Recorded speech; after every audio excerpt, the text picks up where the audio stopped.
ಪ್ರಕಾರ ಈ ಒಂದು ಆಂಜನೇಯ ಸ್ವಾಮಿಯನ್ನು ಅರ್ಜುನನೇ ಪ್ರತಿಷ್ಠಾಪನೆ ಮಾಡಿರುವುದು ಎಂಬ ಸ್ಥಳ ಪುರಾಣವಿದೆ. ಹಾಗೆಯೇ ಈ ಒಂದು ದೇವಾಲಯಕ್ಕೆ 5,000 ವರ್ಷಗಳ ಇತಿಹಾಸವಿದೆ.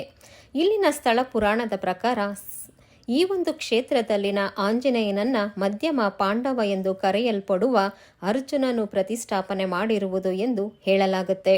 ಮಹಾಭಾರತದ ಯುದ್ಧದ ನಂತರ ತನ್ನ ಪಾಪ ಪರಿಹಾರಕ್ಕೋಸ್ಕರ ತನ್ನ ರಥದ ಮೇಲಿರುವ ಹನುಮನ ಧ್ವಜವನ್ನು ತಂದು ಈ ಒಂದು ಸ್ಥಳದಲ್ಲಿ ಆ ಧ್ವಜವನ್ನು ನೆಟ್ಟು ಆಂಜನೇಯನ ವಿಗ್ರಹ ಪ್ರತಿಷ್ಠಾಪನೆ ಮಾಡಿದನು ಎಂದು ಹೇಳಲಾಗುತ್ತೆ. ತಿರುಪತಿಗೆ ಹೋಗುವ ಮುನ್ನ ಭಕ್ತರು ಈ ಒಂದು ಹನುಮ ದರ್ಶನ ಮಾಡಿಕೊಂಡು ಹೋದರೆ ಯಾವುದೇ ವಿಘ್ನಗಳಿಲ್ಲದೆ ತಿರುಪತಿ ತಿಮ್ಮಪ್ಪನ ದರ್ಶನ ಸಿಗುತ್ತದೆ ಎಂಬ ಪ್ರತೀತಿಯೂ ಇದ್ದು, ನಿತ್ಯ ತಿರುಪತಿಗೆ ಹೋಗುವ ಭಕ್ತರು ಈ ಒಂದು ದೇವಾಲಯಕ್ಕೆ ಭೇಟಿ ನೀಡಿ ಆಂಜನೇಯ ದರ್ಶನವನ್ನು ಪಡೆಯುತ್ತಾರೆ.